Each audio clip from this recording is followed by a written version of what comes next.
right? Shabbat Shalom. First and foremost, I want to give all praises, all honor, and all glory unto the Most High God Yahweh, and I do so in the name of His only begotten Son, Hamashiach Yahweh Shai, who the world ignorantly calls Jesus Christ. All right, it's your brother Washanya with the Church of WFI Little Rock, coming back with another lesson through the power and spirit of Yahweh Bashim Yahweh Shai.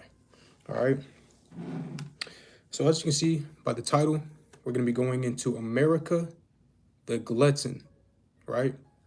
America the Glutton, because that is what America, right?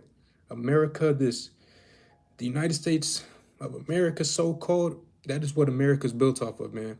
Especially in modern day 2025, there's a lot of gluttony going on, right? And I feel that it's necessary to go into this because of all the things that are transpiring right now in the earth. You got the tariffs, you got the trade war, you have economic, political tensions, right? War, all of these things that are going on the earth. And your average American doesn't understand that all these things are directly impacting the things that cause gluttony, especially here in the United States of America, right? Because America, man, they've taught us to be consumers, right? They taught us to consume, consume, consume, right? And especially now, our lives are so impacted by instant gratification, right? We're always looking for instant gratification, instant satisfaction, right? We'll go to the drive-through at these fast food joints, right? We'll go order some DoorDash, right? Call an Uber, go to the mall, right? Whatever outlet you need to go to get whatever you need, right? If you break your phone, you can get a phone the same day, right? America is built off of instant gratification, instant satisfaction, and they teach us how to consume. And that's all we know, right? We don't know how to do anything ourselves anymore, right? We're becoming solely dependent and reliant upon this system, right? And the system has made it normal to just be consumers, to be gluttons, and we don't even think about it, right? They've normalized eating, so they call it 3 square meals, right? But then when you look at the health of your average American, the average American is overweight. The average American is obese. The average American has, you know, all these different type of ailments and so-called diseases, right? But it's because of what we've been conditioned to believe and taught, right? So I thought it necessary to go through what the Bible says about the spirit of gluttony and also the consequence that's going to come upon America and the inhabitants, right? Because the Bible teaches that history repeats itself, right? And there's always been phases in time where there's been famines. There's been, a scarcity of food, scarcity of goods, right? Like in the Bible, let's go to the book of Acts, right? We'll kick it off with the book of Acts. The Bible has documented a famine that you can find in secular history, right? Let's go to the book of Acts chapter 11. Acts chapter 11, and we're going to start at verse, let's see where we're going to start. Acts chapter 11, we're going to start at verse 27, right? And it reads, Acts 11 and 27. And in these days came prophets from Jerusalem unto Antioch, and there stood up one of them named Agabus, and signified by the Spirit that there should be great dearth throughout all the world, which came to pass in the days of Claudius Caesar, right? So Agabus, he was a prophet, and in the time of the apostles, he prophesied that a great dearth, which is a famine, was going to come to pass, and it happened. And you can find this in secular history. It happened during the time of Claudius Caesar, right around 40 to 50 AD, right? And when you read the account of what happened during that famine, right, there were riots, there were protests. They tried to kill Claudius Caesar, right? They tried to snatch him up. They were throwing curses on him, right? They were throwing stale bread at him, right? Matter of fact, I got a couple accounts. We can read it. you know? And this proves the validity of the Holy Scriptures, right? That you can find something that a holy man of God, right, a first century Christian, which would be a Jew, him prophesying about a famine that was going to happen. And it's historically documented that it took place during one of the great Caesars of Rome, right? So let's get this in the book. Let's get this real quick. And it's corroborated by many first century scholars and historians, like such as Josephus, Tacitus, Bede, Suetonius, right? But real quick, we'll read what Tacitus had to say about that famine that took place during Claudius Caesar, right? So this is what Tacitus had to say in his annals, right? It says, Tacitus also described the riots caused by grain shortages in Rome during the reign of Claudius. Scarcity crops too, and consequent famine were regarded as a token of calamity, right? Nor were they merely whispered complaints. While Claudius was administering justice, the populace crowded round him with a boisterous clamor and drove him to a corner of the forum where they violently pressed on him till he broke through the furious mob with a body of soldiers, right? So you had the people that he is serving, the people that he is leading, they're crowding around him and they're trying to get to him violently. If he didn't have a body of Roman soldiers around him, he probably would have got snatched up, man, right? But, you know, Tacitus is telling the readers that grain shortages and scarcity of goods is a token of calamity. And that's what we got to understand with all these things that are going on the earth with Trump's tariffs, right? Him putting 25% tax on China or Canada, rather, 25% tax on Mexico, trying to put more tariffs on China, even trying to put tariffs on Russia. What we're not understanding, I mean, obviously, if you're in the news, if you're in the geopolitics and you're watching what's going on, then you're seeing how this is directly impacting the economy, right? It's causing the price of goods to go up, which is going to directly impact inflation, which is obviously going to make it harder for your average day American to buy the things that they need. But your average day American, they're so used to convenient and so used to just being able to go and get whatever they need whenever they wanted to, is going to hit hard whenever these things really start going crazy. Whenever these tariffs, they go up from 25% to 50% to 75% to 100%, whenever there's a full-on trade war, right? And there's countries that are no longer importing any goods into America. When you go to your local grocery store and you're trying to get goods, you look on the bag and you look on the back of whatever item you're purchasing. Oftentimes you'll see made in Argentina, right? Grown in Mexico, right? Made in China. Because America, they get a lot of their goods from imports from other countries, right? So whenever these things are no longer accessible, you can't just go to your drive-through because the restaurant that you love to eat from, they're importing all their stuff. Whenever you can't just go to McDonald's for a burger, you can't just go to Walgreens for your medicine, right? It's going to be a token of great calamity. And that's what's coming to America, right? It's coming to time where it's going to be a famine, man.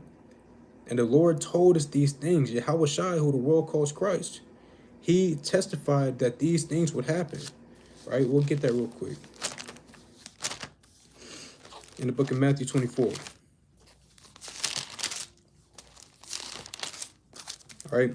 It's the book of Matthew chapter 24 and verse number 4. It says, take heed, Salakia. We'll get the context. Matthew chapter 24 and verse 3. And it reads, and as he sat upon the Mount of Olives, the disciples came unto him privately, saying, tell us, when shall these things be? And what shall be the sign of thy coming and of the end of the world?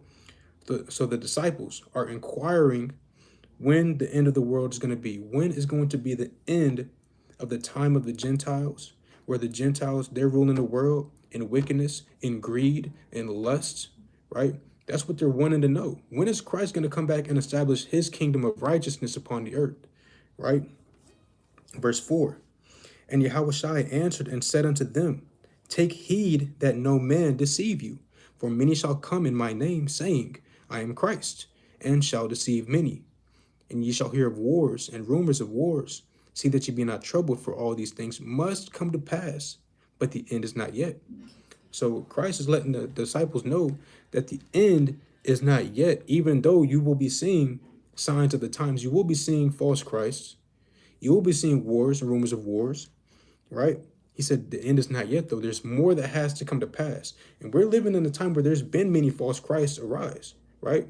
Chiefly, Caesar Borgia, who the world would call white Jesus, that is one of the main false Christs that have been pushed and promoted upon the face of the earth. And that image comes with a doctrine, that's contrary to what the Bible actually teaches, right? But nevertheless, the Lord also continued to say that there will be wars and rumors of wars. Now, since the time of Christ, right, 2,000 years ago, roughly, there's been many wars, many rumors of wars, right? Even in this last century, we've had two world wars, right? So things are heating up, and we're definitely getting closer to the return of the Messiah. But he goes on to say, these things must come to pass, but the end is not yet. Verse 7, Matthew 24:7, for nation shall rise against nation, and kingdom against kingdom. And there shall be famines and pestilences and earthquakes in diverse places. All these are the beginnings of sorrows. So Christ, he's letting us know there's something else. There's more things that have to come to pass that's going to be more so of a catalyst that's going to bring about his return. Famines, pestilence, earthquakes in many different places, right? So meaning the world is going to be impacted by this so-called calamity, right?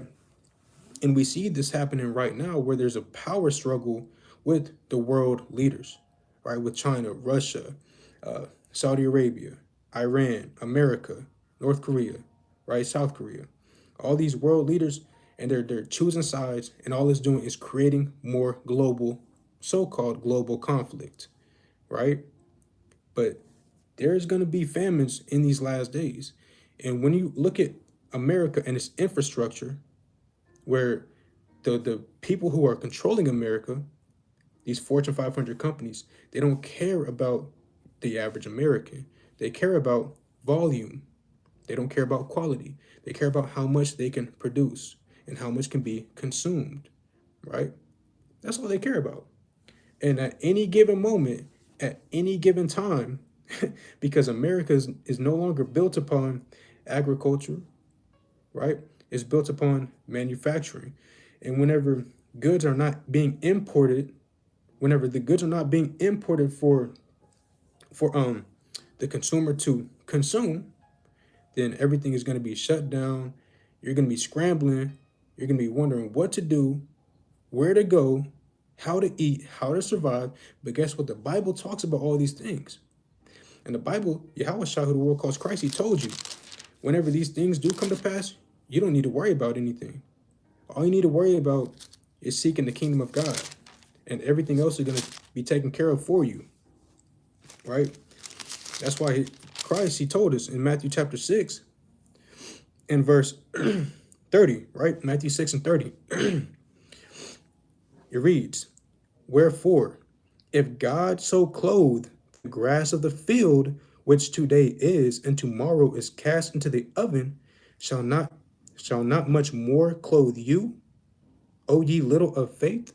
So Christ is letting us know, don't worry about the clothes. Yeah, there's a lot of our people nowadays, man, right? They worry about literally clothes, right? They want to look good to others. They care about others' opinion and their perception about you, just predicated upon the clothes and the attire that you have on, right? People will kill each other over a Fendi bag, a Gucci belt, a damn a Givenchy sweater, man, or a coat, right?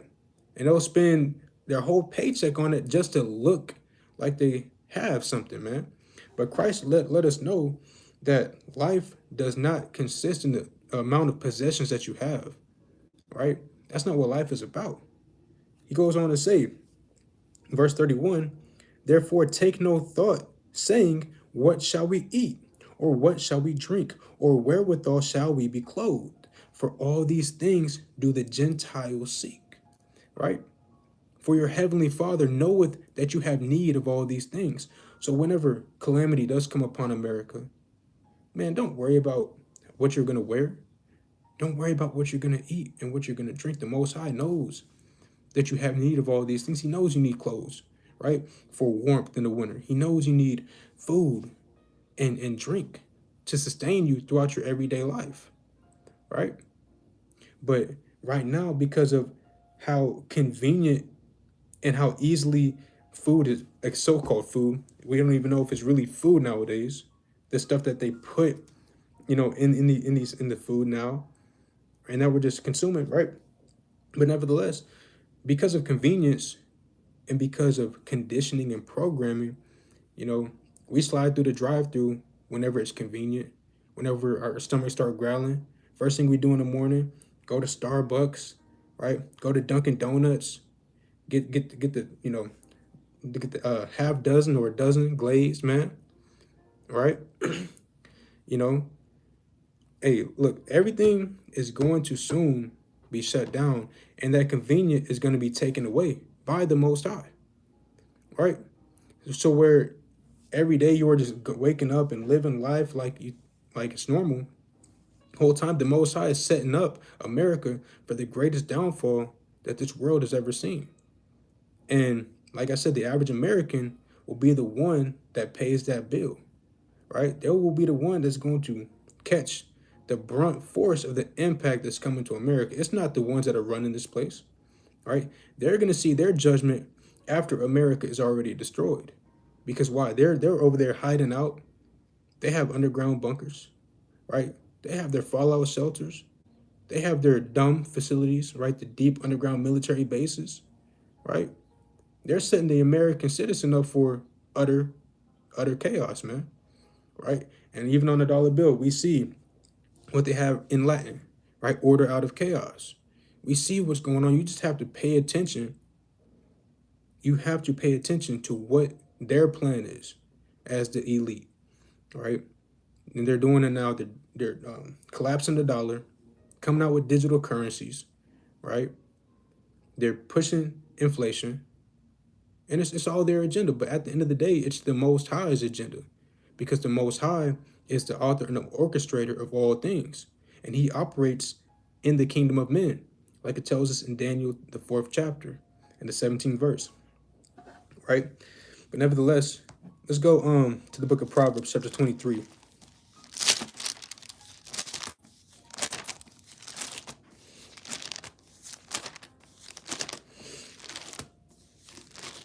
All right. This is the book of Proverbs, chapter 23, and we're going to start at verse 17, right? Proverbs 23 and verse number 17, and it reads, let not thine heart envy sinners, but be thou in the fear of the Lord all the day long. For surely there is an end, and thine expectation shall not be cut off. Right? Hey, so the Lord said, surely there is an end. So don't let your heart envy sinners.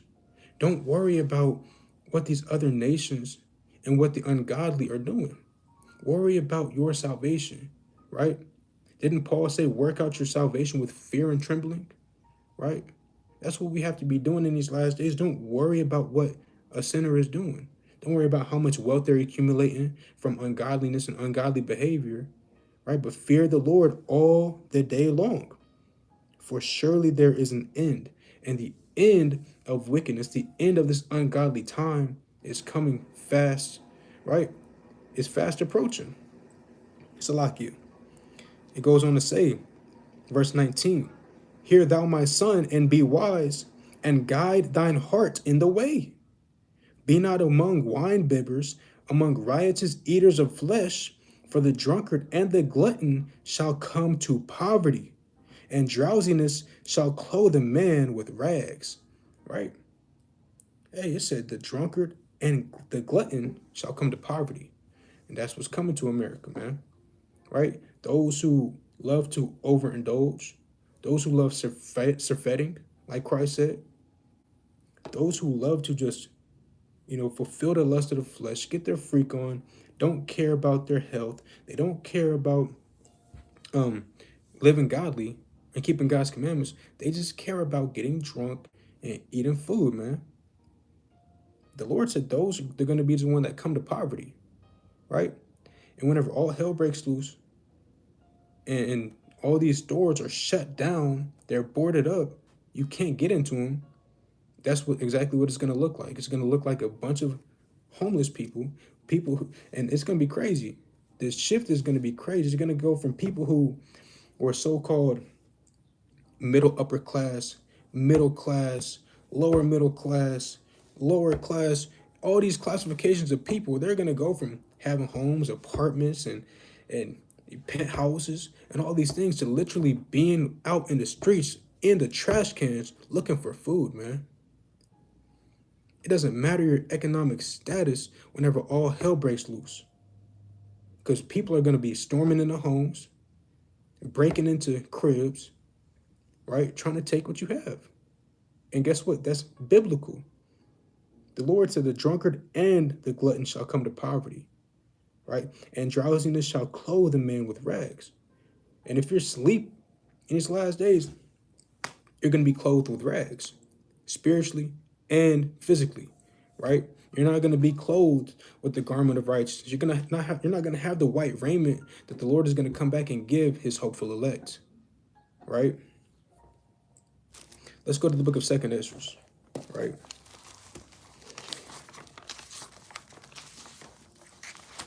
Let's go to 2nd Ezra chapter 15, right? 2nd Ezra chapter 15, we're going to read from the top.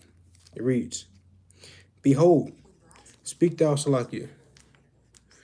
This is the book of 2nd Ezra chapter 15 and verse 1. It reads, Behold, speak thou in the ears of my people the words of prophecy, which I will put in thy mouth, saith the Lord, and cause them to be written in paper, for they are faithful and true. Fear not the imaginations against thee, let not the incredulity of them trouble thee that speak against thee. So you have to stand up for truth, right? You have to stand up for the Lord and his son, right? And don't fear what other people have to say about you at the end of the day, because at the end of the day, opinions aren't going to get you into the kingdom of heaven. Opinions aren't going to get you saved, right?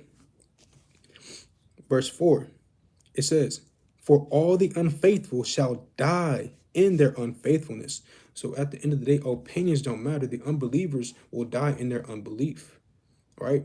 Us as believers, we have to be looking out for the things that are to come, the things that are already taking place, and get ourselves prepared the same way Noah got him and his family prepared by building an ark to save them from the flood. It's the same thing. We have to be preparing ourselves spiritually to prepare ourselves from the second death, right? That fire that's coming upon the earth, man. And it's not only going to be fire, man. It's going to be a lot of things, right? Because it goes on to say, verse 5, Behold, saith the Lord, I will bring plagues. That's plural, right? The Lord said, I will bring plagues upon the world, the sword, famine, death, and destruction. So that's what the Lord is bringing upon the world. Plagues, right?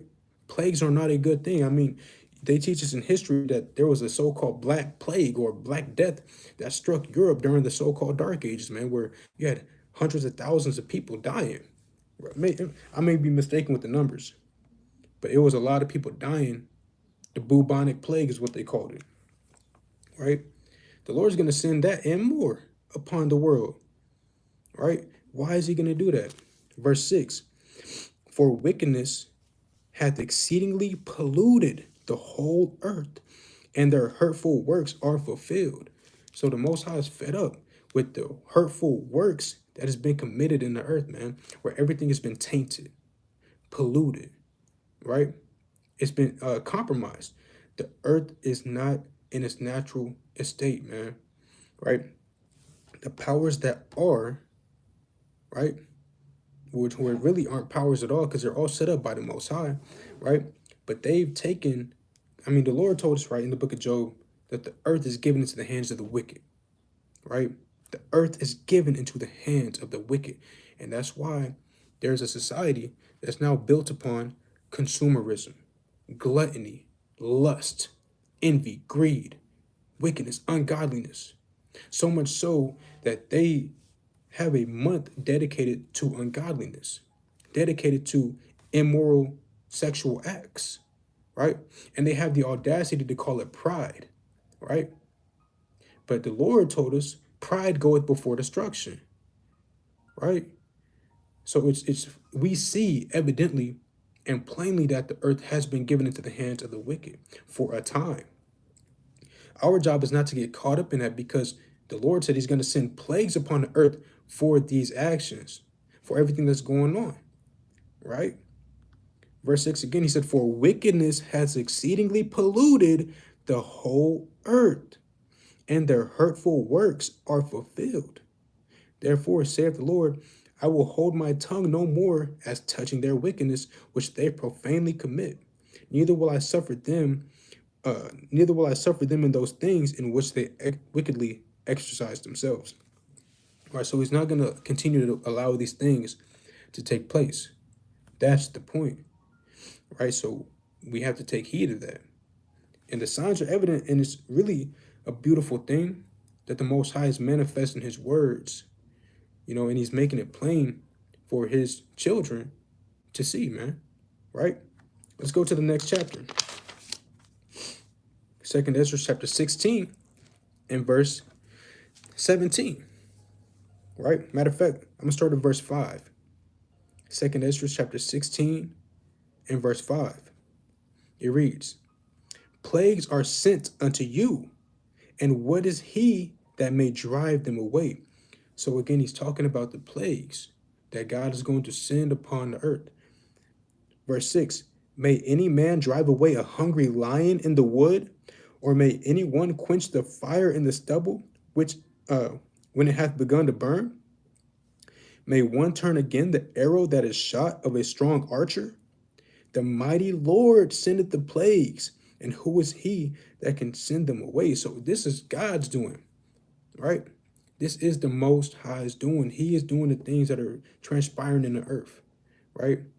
You want to question why Russia and Ukraine have been going to war, and why all these other nations are getting involved. You want to question why Israel has attacked Palestine and why Palestine attacked Israel. It's all the Most High, right? You want to talk about why there's strikes, there's protests, there's riots, there's food shortages, there's earthquakes, there's hurricanes, tornadoes. It's all the Most High, right? I want to jump down to verse 17. It goes on to say, woe is me, woe is me. Who will deliver me in those days? So Ezra is saying it's coming a time of woe. Woe means destruction. And Ezra sees himself in this vision. He's seeing this vision. He sees himself, and he's asking who's going to deliver him in those days. All right? Because in the book of 1 Peter, what is that? 4, I believe. Let me get it real quick. 1 Peter. 1 Peter.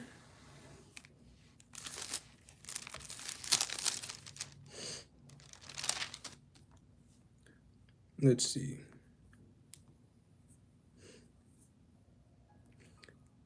First Peter chapter 4 and verse 18. And it reads, and if the righteous scarcely be saved, where shall the ungodly and the sinner appear? So that's what Ezra was seeing. Ezra was seeing himself in the time of great destruction, famine, plagues. And he's asking who was going to deliver him. Because Peter told us that the righteous are scarcely going to be saved. So even Ezra, a righteous prophet and priest of God, was wondering who's going to save him in that day. Because the righteous are barely going to make it. And if the righteous are barely going to make it, it says, where shall the ungodly and the sinner appear? So if the righteous are barely going to make it, how much less those that are sinning against the Lord, those that behave in an ungodly manner, right? Let's go back to 2nd Ezra 16. Second Ezra 16 and verse 18. It says the beginning of sorrows and great mourning. Christ, we just read, Christ said the same thing. Oh, these are the beginning of sorrows. That's what Christ said in Matthew 24, right? That's what we're living in, man. We're living in the time of the beginning of sorrows, the beginning, meaning we haven't even really entered into it yet, but we see it coming. We see it coming, right? What's going to happen if inflation keeps dramatically increasing and the price of goods continue to skyrocket and their shortages keep on happening, right? You go to Walmart, you try to get a dozen eggs, you're going to be paying over $10, right? I went to Waffle House and they were charging 50 cents per egg extra, already on top of whatever meal you were purchasing, right? They had the big 60 packs at Walmart. I think back in the day, about 5 years ago, I used to get those 60 packs and it was about $7. I was like, man, this is a great deal. Now it's $25. That's in the span of 5 years, right? You have your grandmother, your grandfather, your auntie, your uncles, and they'll always talk about the good old days when a price of milk and bread and water, whatever the case may be, was $3.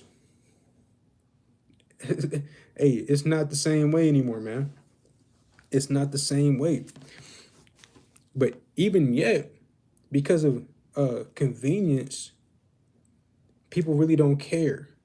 And that's the thing. People would rather go through a drive-through than to cook a meal nowadays because it's convenient, you know? And a lot of times I've heard from many people that they think it's cheaper to go eat out every day than to spend money on groceries, right? And that's why the Lord said this: the beginning of sorrows and great mournings, the beginning of famine and great death, the beginning of wars, and the powers shall stand in fear, the beginning of evils. What shall I do when these evils shall come? Behold, famine and plague, tribulation and anguish are sent as scourges for amendment. But for all these things they shall not turn from their wickedness, nor be always mindful of the scourges. So that's what Ezra's telling you. He's telling you, man, it's going to be great wars that come on the scene, great death, mournings, famine. Again, we've already read that that's what these plagues consist of. A plague, again, is not a good thing, right? And he told us that the plagues are sent as scourges for amendment, right? The same way that you would whoop a child in order to discipline them for a wrongdoing so that they stop doing that is the same thing that the Most High is sending these plagues so that his people can realize they need to turn to God. You have nowhere else to turn. And that's what a lot of people are going to realize, but it's going to be too late. They're going to try to turn to the Lord whenever you have nowhere else to get food. Salaki, nowhere else to get food, nowhere else to get shelter, right? You're on the run. People are after you, trying to take your stuff. You're calling on the Lord, but the Lord is not hearing you because whenever his window of grace was open, you rejected him. And we read that in the book of Proverbs, the first chapter, when he says, I'm going to laugh at your calamity, right? But it goes on to say, verse 21, 2 Ezra 16 and 21. Behold, victuals shall be so good cheap upon earth that they shall think themselves to be in good case. And even then shall evils grow upon earth, sword, famine, and great confusion. And even right now, with the price of inflation being higher than it's ever been, right? Our people still think that they're in good case because victuals seem to be so good cheap. They just got their tax return, right? And that's a gift that destroyed the heart that the enemy has given God's people, right? They give our people gifts. Matter of fact, I want to look into this definition of victuals, right? Because Ezra said that victuals would be goods so good cheap upon the earth. So victual, right? So victual literally means food or provisions, right? Food or provisions. So even though food altogether is at an all-time high for costs in America, our people still think it's so good cheap because, like McDonald's. I got a brother, man, he be eating McDonald's religiously. And I'll be telling him all the time, man, hey man, it's gonna catch up with you. It's just sitting in your gut, right? It's not it's not biodegradable, man. You over there tearing it up, right? But they have the McDonald's app, and those deals that they be having on the app is crazy, right? It's crazy, crazy cheap, right? I seen another statistic about McDonald's like yesterday, that they sell like 6.5 million burgers a day. It might be more. Let me see. How many McDonald's burgers are sold a day? Let's see if we can find that out. Yep, McDonald's sells roughly 6.5 million burgers each day, with about 5.4 million of those in the United States. Lord in Christ. There's only 300 million people in America. They say that the McDonald's sells 5.4 million burgers in America a day. Where are they getting all these cows from? Right? Where are they getting all these cows from? That's just a question. You know, you can speculate upon that and come to your own conclusion. All right. Nevertheless, that's why people think that victuals are so good cheap, because it's so convenient. You can go through the drive-through, you can get a Happy Meal, you can get a meal for $10. You can go to Walmart, you can go to these places. But whenever these things get shut down, that's whenever reality is really gonna hit you. Because in the days of antiquity, in the days of old, when our forefathers would go out in their land, which we don't have land anymore hardly, as the so-called Black, Hispanic, Native Indians, we don't have land hardly because it all got taken away from us. We got taken and sold into slavery, right? The only land that we ever had was the land that we were sharecropping in, right? But um, but in the days of antiquity, we would go out in the field, we would sow, and we would reap, right? We'd actually have to wait for the harvest to come in to bring in our food, right? So we understood the value of hard work and actually reaping the work of your hands, right? The importance of going out in the field and sowing and reaping. And then whenever we brought in the harvest, it was that much more special. And that's why we have the Feast of the First Fruits. That's why we have the Feast of Tabernacles, right? That's why we have these feast days, and a lot of these feast days have things to do with agriculture, right? But again, now our people are so dependent and reliant upon this system that we've fallen away from that. And now, whenever it gets taken away, we're not going to know what to do. That's why it's so important that you have this spiritual food, right? The spiritual manna, which is the word of God. You have the spiritual drink, the water, the living water, so that the Lord can take care of you and provide for you whenever these things are no longer accessible, right? So I'm going to read that again.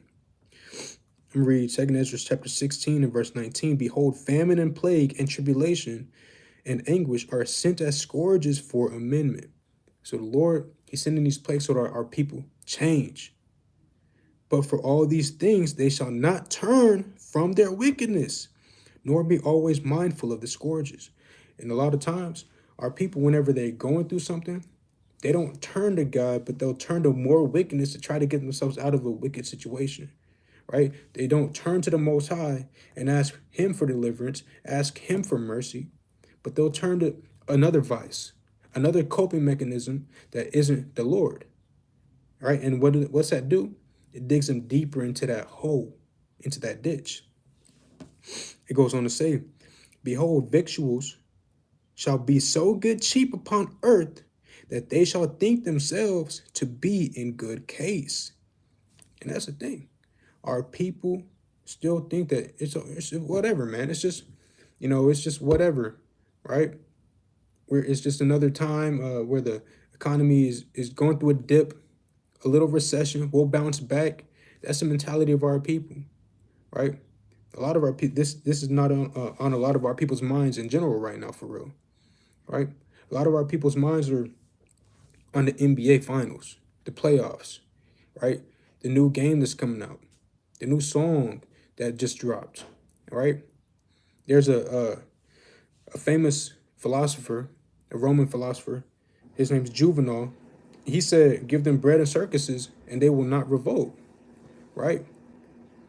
And that's exactly what our people have been caught in: the bread and the circuses, all this junk food, and all this entertainment, all these distractions to keep our people asleep from the reality of what's really going on, from who we are, what we got to be doing, who our God is, and what our God requires of us. Right? It goes on to say, "Many shall think themselves to be in good case, and even then shall evils grow upon earth, sword, famine, and great destruction," or great confusion, rather. Verse 22, "For many of them that dwell upon earth shall perish of famine, and the other that escape the hunger shall the sword destroy." So many are going to perish from famine. Many are going to starve to death in these last days, man. And that's one of the most gruesome ways to die, man. One of the most painful ways to die is to starve to death, right? And the Lord said, man, if you escape the hunger, then the sword is going to destroy you. What is the modern day sword? People aren't walking around with the sheath, right, and a blade, man. The modern day sword is your gun, right? Whatever type of gun, your AK, your Glock 40, man, whatever the case may be. A lot of people are going to perish through the sword, which is the modern day gun. Verse 23, "And the dead shall be cast out as dung, and there shall be no man to comfort them, for the earth shall be wasted, and the cities shall be cast down." For the earth shall be wasted, and the cities shall be cast down. The Lord is going to shut everything down. You thought it was bad during the jab shutdowns, whenever that pestilence was out on the earth? Just wait until the Lord casts these cities down, man. It's going to be great famine and great death going on, right? But let me get the book of let's go to the book of Revelation. Revelation chapter 18. It said, the Lord said, man, the dead are going to be cast out as dung, like dookie, man. Not even trying to be funny for real, but the same way, like, you ease yourself and you just flush the toilet and you never think about it again. That's the same way that people are going to be treating their dead in that day, whether it be friend, relative, whatever the case may be. They're going to be forgotten because it's going to be so much hell breaking loose in the earth, so much pandemonium and chaos, that you're not going to have time to weep and to mourn and bewail those around you. It's not going to happen because you're going to be too busy being in survival mode. And again, right now, the America gluttony, right, has lulled the people asleep so that whenever this comes, it's going to catch them unaware, man. This book of Revelation, this is why fasting is so important. And I'm not trying to get on like a health tip here, right? But the Bible does speak about good health. The Bible does speak about taking care of your body. Your body is the temple of God, where the Holy Spirit resides, right? So you have to take care of yourself, right? Physically, spiritually, most importantly, mentally as well. This is the book of Revelation, chapter 18, and verse number 4. Revelation 18 and 4. It reads, "And I heard another voice come from heaven, saying, Come out of her, my people, that you be not partakers of her sins, and that you receive not of her plagues." Again, we're hearing that plague talk. We're hearing that plague talk. Because the Lord is going to send plagues upon Babylon, which is America, right? He said, "Come out of her, my people." What's that mean? Come out of her, uh, come out of her philosophies, come out of her religions, her ideologies, her holidays, traditions, customs. Come out of the ways of the beast, right? Because when you fall into those things, that's when you're marked by the beast, right? That's when you're marked by the beast. So you have to come out of the ways of America, come out of the ways of these Americans. You're not an American. If you're a so-called Black, Hispanic, Native Indian, and indigenous, and you go back to the transatlantic slave trade, you go back to being one of those that were victimized and colonized by the Spaniards, right? Then look, you have to come out of the ways of an American. You're not an American. You're an Israelite. You're one of God's chosen people. And God said he's going to destroy America, which is Babylon, for everything that it's been doing and everything it's been pushing. Because we've been controlled and tricked into thinking that this stuff is normal. That being a glutton is normal. That consuming, overindulging, excess, lust is normal. When these things is exactly why God is going to destroy this place, right? It goes on to say, verse 5, "For her sins have reached unto heaven, and God hath remembered her iniquities," right? So, right here, John the Revelator is saying the same thing that Ezra the prophet is saying. He said that Babylon's sins have reached unto the heavens. Ezra said in 2nd Ezra 15 and verse 6, "For wickedness hath exceedingly polluted the whole earth, and their hurtful works are fulfilled." Right? Ezra was saying, man, this wickedness has polluted the whole earth. John is saying that the sins have reached unto the heavens. Right? So, man, look, it's so much sin that it's compassing about the entire earth, even unto the heavens, man. That's out of the mouth of the prophets. That's why God is going to do these terrible things to this place. And he's telling you right now, you got to come out of her so that you don't receive the plagues that are coming. All right, verse 5 again. Revelation 18 and 5. "For her sins have reached unto heaven, and God hath remembered her iniquities. Reward her even as she rewarded you, and double unto her double according to her works. And the cup which she hath filled, fill to her double." So the Lord is going to give America a double portion for all of the wickedness that is wrought in this earth. And again, you can't even begin to fathom how much sin that is, where it's compassed the whole earth, it's polluted the entire earth, and it's reached unto the heavens. The Lord said her punishment is going to be double according to all of her sins. So it's going to be a grievous punishment. That's why America is going to be destroyed off of the face of the earth. That's what the Bible tells us.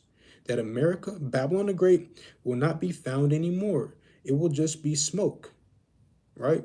It's going to be that lake of fire that you read about in the book of Revelation, even in this 18th chapter, right? I'm not going to read the whole thing.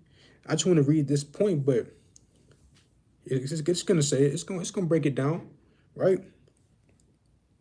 Revelation 18 and 7, it reads, "How much she hath glorified herself and lived deliciously. So much torment and sorrow give her, for she saith in her heart, I sit a queen, and am no widow, and shall see no sorrow." I find it interesting how the Lord said that this place lives deliciously.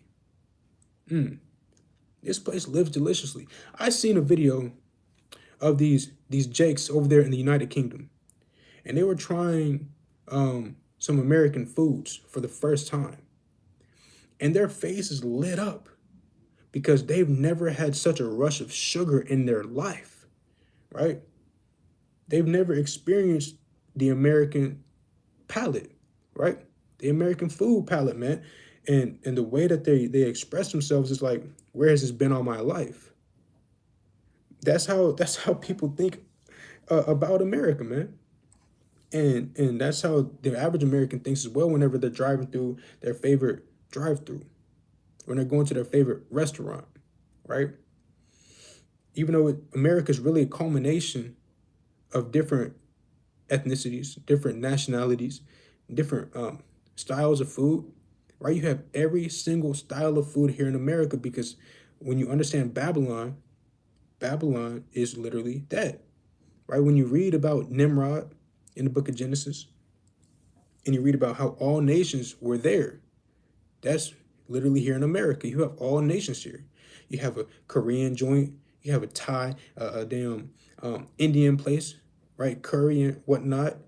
You got African food, you got soul food, right?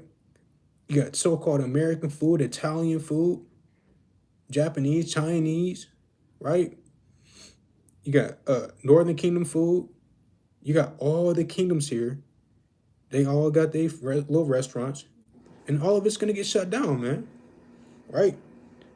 Because that's how Babylon sits as a queen. She say in her heart she's no widow, man, and that's how these Americans think too. They think that America is untouchable, right? China is threatening war with America over tariffs, over Taiwan. They said they're ready for any type of war. And what the average American doesn't understand is that America, they have a larger military than the United States does. They have a better ship building capability, ship or warship building capability than America does, right? They're linked up with Russia. They're linked up with North Korea. All have nuclear missiles, right? America doesn't have hypersonic cruise missiles. China does. But yet America doesn't think, or America, you know, they think that, China's not a threat. They don't understand what's coming to America. And that's why God said this. Revelation 18:7. How much she hath glorified herself and lived deliciously, so much torment and sorrow give her, for she saith in her heart, I sit a queen, and am no widow, and shall see no sorrow. Hey, that deception is quite soon going to become America's biggest downfall. Thinking that there's nothing bad is ever going to happen to America. America's just going to continue as is, and we're just going to keep on going throughout our lives. All right? Verse 8. Therefore shall her plagues come in one day, death and mourning and famine, and she shall be utterly burned with fire, for strong is the Lord God Yahweh who judgeth her. Right? So this is all of the Most High. The Most High is going to get up with America. And again, it said the plagues are going to come in one day. That's really the message. That's really the message, is that like a switch. That's how soon everything can crumble here, right? That's how soon you're going to see anarchy, pandemonium, and all hell breaking loose in your streets here in America in one day. Thus saith the Lord, right? Let's go to Ecclesiastes 1:9.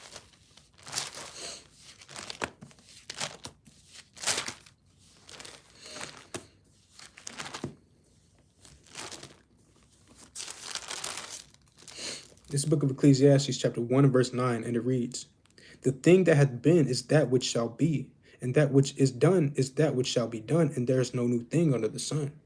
All right? So, the same way that these things have happened in past times, it's going to happen again here in America. Right? The same way we read about Agabus prophesying against the kingdom of Rome, and that prophecy was fulfilled with that famine that happened during Claudius Caesar. It's going to happen again here. It's going to be riots. It's going to be protests. It's going to be pandemonium. Matter of fact, 2nd Ezra chapter 15 and verse number 15. I'm going to start at verse 14. Second Ezra 15 and verse number 14. It reads, "Woe to the world and them that dwell therein, for the sword and their destruction draws nigh, and one people shall stand up to fight against another, and swords in their hands." So again, Ezra's prophesying, saying, woe to the world, right? For their destruction draws nigh. We're letting you know the day of the Lord is at hand, and with the day of the Lord comes destruction, right? Because the Lord is coming to destroy this world, because this world is evil. This earth has been given to the hands of the wicked. That's what the Lord is coming to destroy. So if you don't want to be destroyed, don't be wicked. It's that simple. Let's keep going. Verse 16. For there shall be sedition among men and invading one another, right? They shall not regard their kings nor princes, and the course of their actions shall stand in their power, right? Meaning these people who are overthrowing these governments because of lack of food, the same way that they were trying to do that to Claudius Caesar, it's going to happen again. They're going to try to run into the Capitol, run into the Capitol buildings in your state, right? They're going to try to overthrow the governor. They're trying to kidnap the president. They were going to try to do all these things, but again, those people are going to be out of Dodge, right? And the people are going to overtake the cities, and martial law is going to be declared, right? Let's keep going. Verse 17, a man shall desire to go into a city and shall not be able. What does it say? A man shall desire to go into a city and shall not be able. That sounds like martial law to me. That sounds like roadblocks, right? That sounds like people being forced to stay in an area. That's what it sounds like to me. That's what's coming, right? It says, for because of their pride, the cities shall be troubled. What does it say? For because of their pride, the cities shall be troubled, and the houses shall be destroyed, and men shall be afraid. And men, grown men, your mightiest men, shall be afraid of what's coming upon the earth, man, what's coming to America, right? It said for their pride.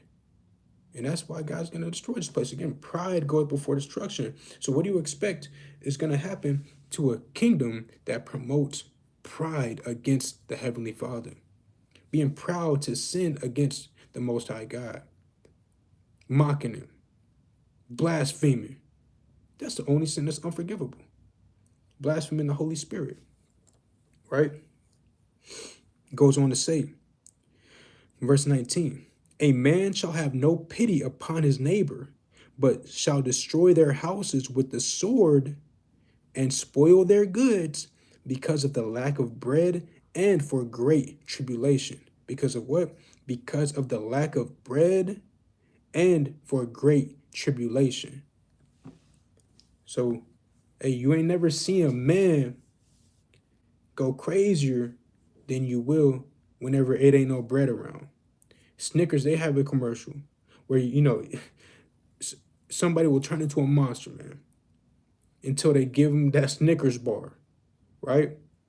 They call it hangry, right? They say you're not the same when you're hungry, man, right? So, hey, whenever it's no bread around, when you can't just go to your local Walmart, your Whole Food store, these fast food joints, people are going to lose their mind.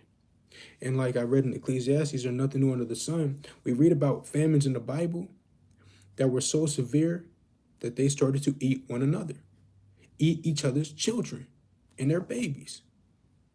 Nothing's new under the sun.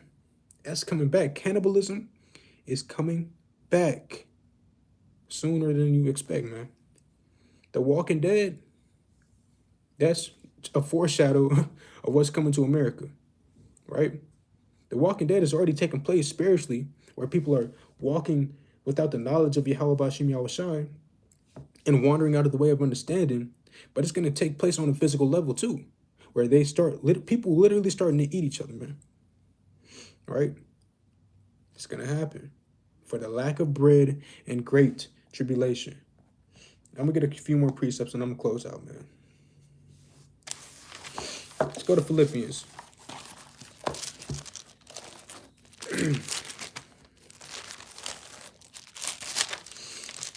Let's go to Philippians chapter 3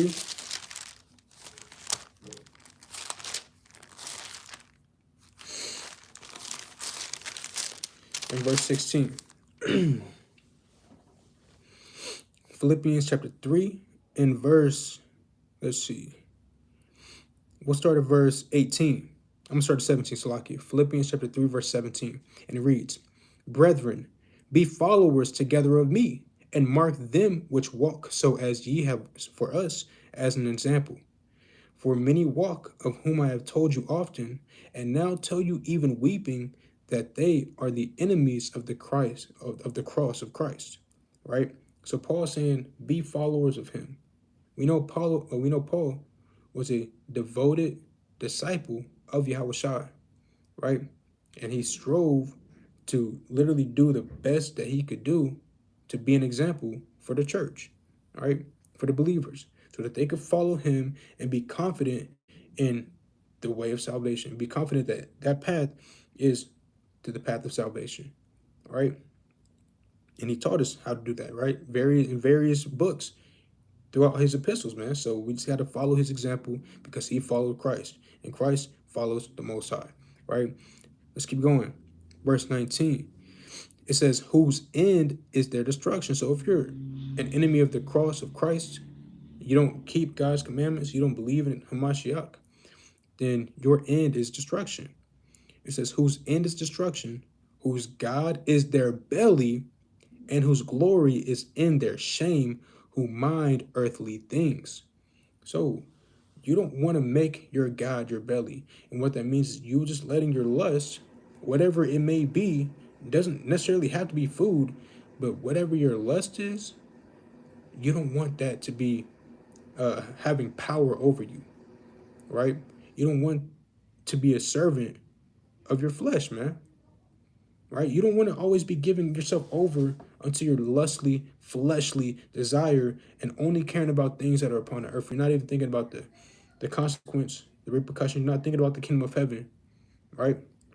You're only thinking about earthly things, carnal things that are going to pass away, right? Verse 20, for our conversation is in heaven, from whence also we look for the Savior, the Lord, Yahushua Mashiach, who shall change our vile body, that it may be fashioned like unto his glorious body, according to the work whereby he is able even to subdue all things unto himself. So that's where your conversation is supposed to be. The hereafter, the looking forward and hastening to the kingdom of heaven, right? Having our fleshly, carnal, corruptible bodies changed into immortal, glorious bodies with Christ, right? It said, according to the working whereby he is able even to subdue all things unto himself. And we understand that what was his work? What was his meat? Because his disciples, they asked him, what are you going to eat? And he said, my meat is to do the will of him that sent me, right? That was his work. And with him being so minded on the Most High in his kingdom, he was able to subdue all things unto himself, including his flesh. And that's why he did not sin. So we have to be of that same mind. Matter of fact, let's go to 1 Peter again. You don't want to make your God your belly. You don't want to just live your life being bullied by the flesh, man, and by Satan and sin. This is the book of 1 Peter, chapter 4. 1 Peter chapter 4 and verse 1, and it reads, for as much then as Christ hath suffered for us in the flesh, arm yourselves likewise with the same mind. For he that hath suffered in the flesh has ceased from sin. So if you're putting yourself in a mind that you're not going to give yourself over to every fleshly desire and craving that you have, you're not giving yourself over to instant gratification all the time, really you should discipline yourself to stop giving yourself over to instant gratification. You should have a discipline when it comes to what you're putting in your body. You should have a discipline when it comes to whatever you're doing with your body, especially if that is a sin. Like if you're going off, if you're sinning against God, you can't do it at all. So you have to have reign over your members, man. Like Paul told us in the book of Romans, the 6th chapter, right?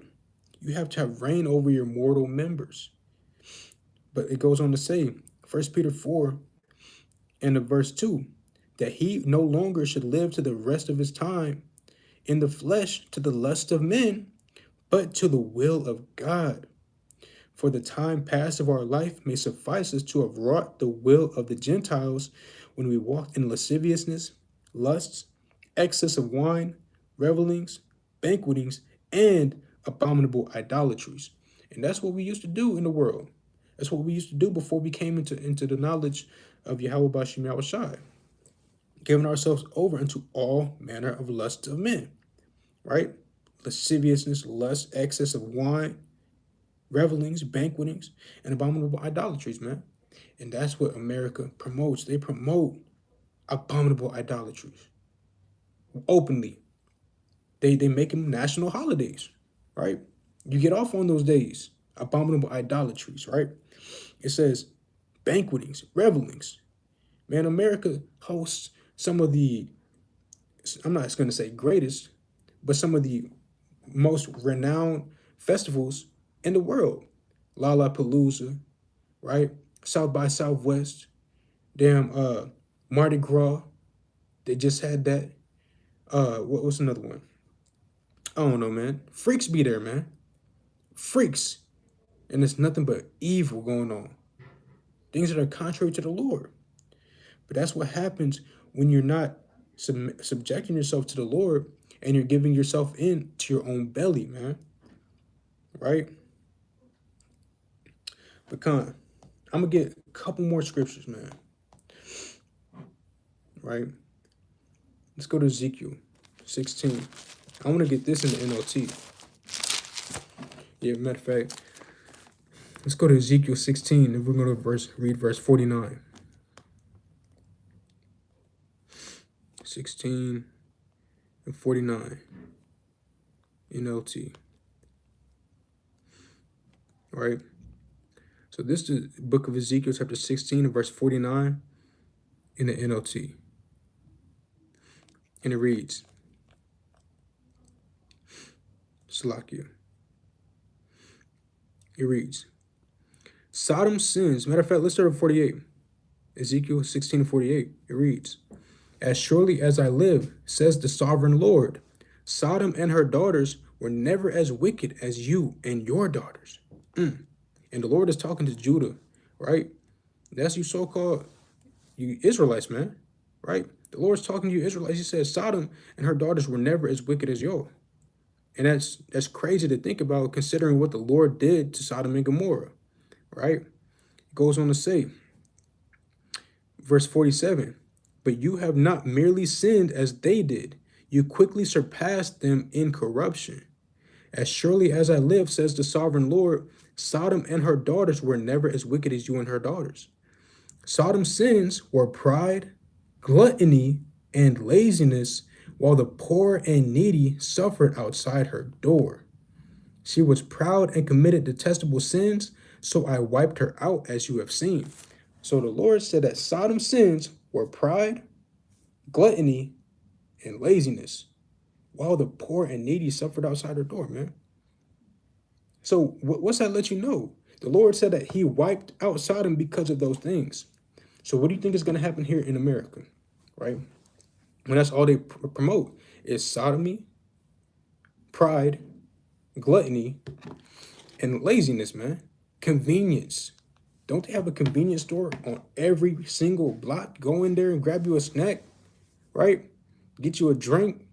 That's what they promote, man. And that's why the Lord wiped out Sodom, because they were doing wickedness back then. But the Lord said that what we're doing now is even much worse. It's much worse than what was going on back then, right? Let me get a couple more precepts. Let's go to John chapter 14 and verse number 24. John 14 and 27, rather. Right? This book of John, chapter 14, and verse number 27. And it reads, "Peace I leave with you, my peace I give unto you, not as the world giveth, give I unto you. Let not your heart be troubled, neither let it be afraid." Right? So Yahweh Shai said that he gives us peace. He's going to be the one that gets us through the tribulation. Right in the book of Isaiah, chapter 33 and verse 6, he says, "Wisdom and knowledge shall be the stability of thy times, and the fear of the Lord shall be his treasure." Roughly paraphrasing, right?